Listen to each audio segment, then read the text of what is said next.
The following is the speculated rule set extrapolated from all press event information and footage. All rules are subject to change as the game shown is still in private beta, and when the game moves into a larger closed beta, cracks in the design will show, and some, if not many things, will change. With that said, there will also be a few points where holes formed from a lack of information or contradictory information. When one of those points forms, this symbol will flash on your screen, and you will hear this noise.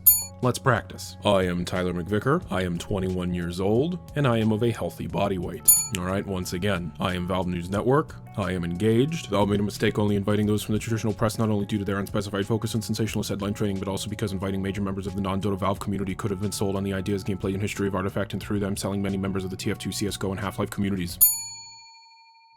Oh. Well, I wasn't invited either, so... Hello, thank you for purchasing this informative videotape. I'm David, and together we are going to learn how to play Valve's smash hit card game, Artifact. Now, I know what you're thinking, but Tyler, I'm a 90-year-old grandmother who only plays bridge with the girls. Well, calm down, Betty. We don't want your hair glue melting off. This informative video cassette will teach even the most novice gamers out there exactly how Artifact is played. Artifact is a two-player trading card game. A trading card game being a game played with at least one deck of cards in the possession of each player. The decks being built out of cards purchased in random sets of varying sizes, or packs. In the case of most trading card games, or TCGs, cards are used throughout play, or played, using statistics and information related to the abilities, being the written changes of rules anyone can bring to a game, usually at the cost of a resource. And this is the case for Artifact. There are 4 types of Artifact cards, some types having their own variations, both in use and appearance. Those being, number 1, creature cards. Coming in 2 flavors, creature cards are played and remain in play until removed by damage. Creatures are the avatars by which players act through, as any progress through the game can be completed through creature cards through damage dealt, which is determined by a creature card's statistics.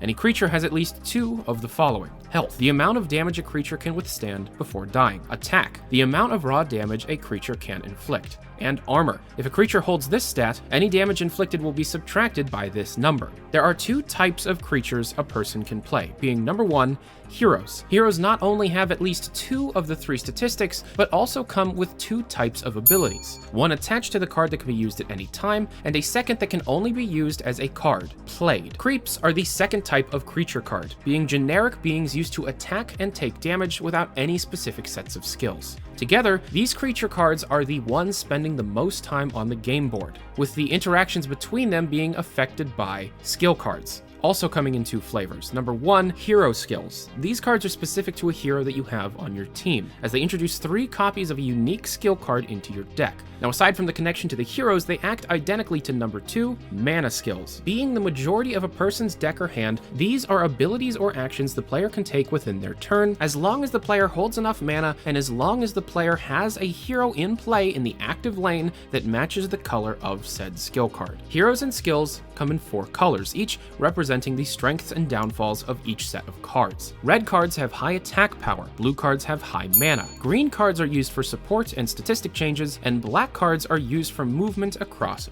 boards. Something completely different are the item cards, even going so far as to be within their own deck, but we'll get to that later. There are 5 types of item cards, 3 being stat boosts equipable by any hero. Attack, mana, and armor boosts can all be equipped by a hero, 1 of each. They even remain on that hero after that hero has died. If a player were to equip an item on a hero that already has an item in that slot, the older item will be replaced and discarded. There are also consumables, such as health and mana regeneration cards, being single-use items unless otherwise specified. Lastly, there are board items. These are changing something specific about a specific lane in play, not a hero, not a creep. Lastly, there are laning cards, which are used to redirect the attack path of any creature without another creature directly in front of it. A random lane card is played anytime a creature is deployed without one directly in front. If the lane directs towards a creature, the attack moves. If not, the creature is free to attack the enemy's buildings. Artifact is played with 2 decks, one for spells and the other for items. The spell deck must be at least 40 cards, however, there is no limit to the number of cards allowed in the deck after 40. The item deck is 9 cards, used during the shopping phase, which we'll get to later. Heroes are not part of a person's deck. Instead, players are required to pick a team of 5 heroes within only 2 color types. These heroes come with their own spell cards, as stated before, and since players are allowed 3 copies of any card, the 5 heroes alone bring your spell deck spec up to 15. The remaining spells must also fall within the same 2 colors as your heroes. Once a player has their heroes and both decks are built, they are ready to begin playing Artifact. Artifact is played on 3 separate game boards called lanes, and aside from a few rare cases, these lanes are independent from one another. Moving from left to right, each board is played one at a time. The ability to keep track of these boards at any time is possible through the top left HUD, showing heroes recently killed and their statuses, the matchups and statuses of each lane, whom is marked for death, and if any buildings are vulnerable at that time. The buildings being opposite sides of the lanes in the middle of the screen, 2 to each lane, 1 per player. On either side of the buildings are the available mana and overall mana, along with the building's present health. At any point while on a specific lane, the UI automatically calculates any damage that will be dealt given the present circumstances, represented by a small red square on the bottom right corner of any card, or on the right of the building health. If a creature would be killed given the current circumstances, that card will be marked for death, being a large red X on the card's art with a skull within the center. There is no limit to the size of one's hand or the number of creatures allowed to be played on one lane. One rule unable to be properly extrapolated is if the players will be given a time limit per turn, as in some promotional screenshots a timer is seen next to the player's gold. However, in Game Informer's footage, no such timer exists. Once a player is set up and understands the basics of the cards and play area, the first turn can be played.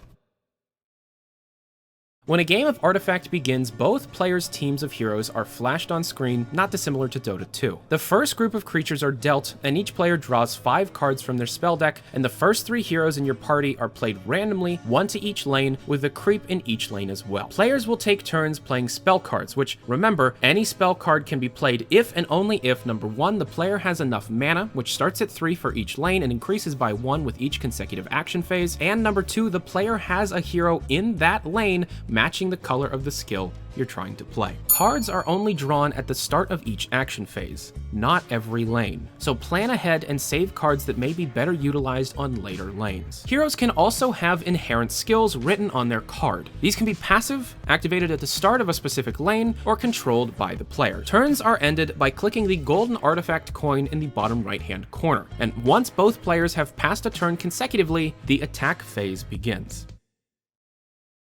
When attacking, any creatures on the active lane attacks directly in front of themselves unless the arrow on the top of the card states otherwise. When attacking, the attack stat is subtracted from the victim's health stat. If the victim has an armor stat, remove the value of armor from the raw attack done from the attacker. So, a hero with an armor stat of 2 would only take 4 damage when attacked by a 6 attack hero. If any creature is killed, the victor is awarded gold, the amount being based on the power of the creature killed. Any creeps killed are discarded, and any heroes have to wait a turn before being deployed again. Once the attacks are finished, the player moves down a lane and repeats.